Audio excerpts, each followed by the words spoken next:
बिस्मिल्लाहिर्रहमानिर्रहीम। Signalling mechanisms क्या होते हैं और इनकी कितनी टाइप्स हैं, ये मैं बताने जा रही हूँ। इसमें आ जाता है सिग्नलिंग मैकेनिज़्म जो हैं उनमें एक रिसेप्टर और एक इफ़ेक्टर एंजाइम सिस्टम होता है। एक रिसेप्टर और इफ़ेक्टर का एंजाइम सिस्टम होता है। जब एक ड्रग रिसेप्टर, सपोज़ करें ये एक रिसेप्टर है और ये ड्रग है या एगोनिस्ट कह लें। जब एक रिसेप्टर के साथ आकर एक ड्रग बाइंड करती है तो फिर इफ़ेक्टर जो है वो एक्टिवेट होता है। जब इफ़ेक्टर एक्टिवेट हो जाता है तब फिर ड्रग का एक्शन जो है वो परफॉर्म हो जाता है।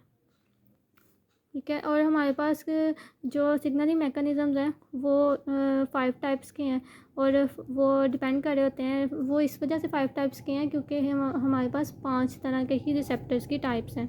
तो नंबर 1 पे मैं बताती हूँ कौन से आ जाते हैं हमारे पास। इंट्रा सेलुलर रिसेप्टर्स जो सेल के अंदर की तरफ होते हैं उन्हें इंट्रा सेलुलर रिसेप्टर्स कहते हैं। और जो कोई भी ड्रग या एगोनिस्ट अगर मेम्ब्रेन को क्रॉस कर सकता है तो वो जाके इंट्रा सेलुलर रिसेप्टर्स पर बाइंड कर जाएगा। जैसे कि स्टीरॉइड्स हैं या फिर आ जाता है इसमें नाइट्रिक ऑक्साइड और विटामिन डी। और ये सब जो होते हैं ये क्रॉस कर जाते हैं मेम्ब्रेन को। और क्योंकि ये लिपोफिलिक इनकी नेचर है और जो कोई भी लिपोफिलिक नेचर होगी वो मेम्ब्रेन को क्रॉस कर सकता है और वो इंट्रासेलुलर रिसेप्टर के साथ बाइंड कर सकता है। इस तरह ये अपना एक्शन परफॉर्म करते हैं। नंबर 2 पे आ जाते हैं हमारे पास membrane spanning receptor effector enzyme system.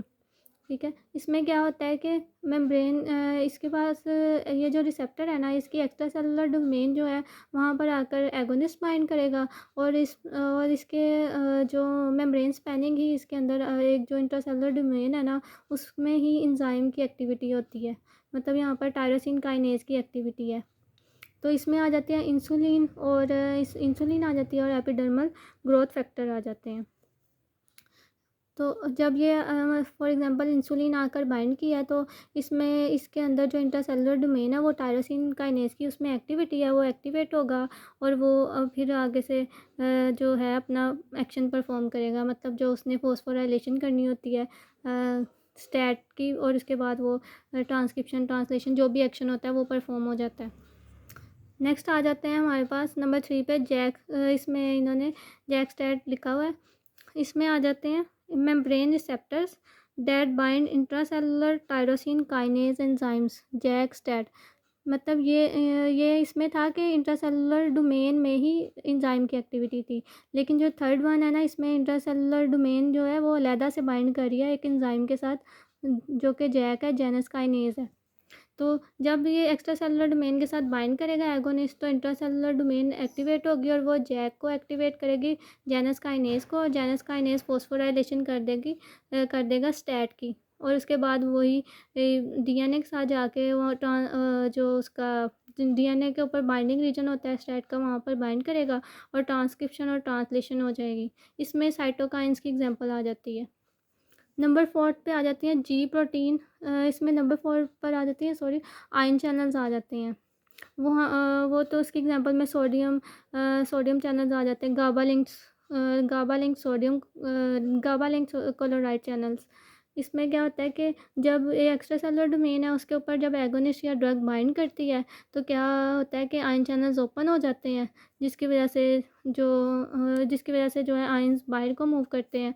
और फिर उसके बाद जो होती है मेम्ब्रेन डीपोलराइज होती है। इस तरह का काम होता है और न्यूरोट्रांसमीटर्स वगैरह रिलीज़ होते हैं।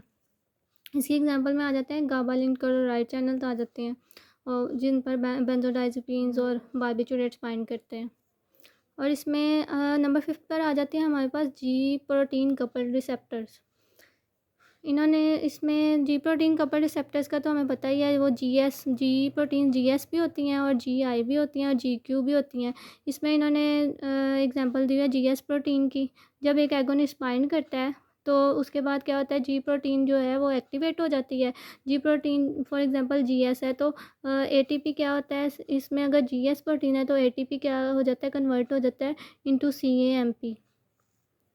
एटीपी कन्वर्ट हो जाता है सीएएमपी में जिसकी वजह से सीएमपी ज़्यादा हो जाता है। सीएमपी ज़्यादा हो जाएगा तो एडिनाइलिल साइक्लेज जो है उसकी एक्टिविटी भी ज़्यादा हो जाएगी और उसकी वजह से फॉस्फोराइलेशन वगैरह ज़्यादा हो जाएगी और प्रोटीन ट्रांसक्रिप्शन ट्रांसलेशन ज़्यादा हो जाएगी और प्रोटीन की फॉर्मेशन भी ज़्यादा हो जाएगी।